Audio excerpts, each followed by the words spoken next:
কৃষ্ণ জন্ম হোৱা শুনি আহিলে নাৰদ মুনি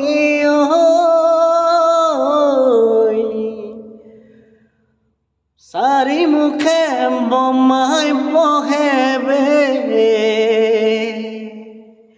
হৰ আহে বিষভতে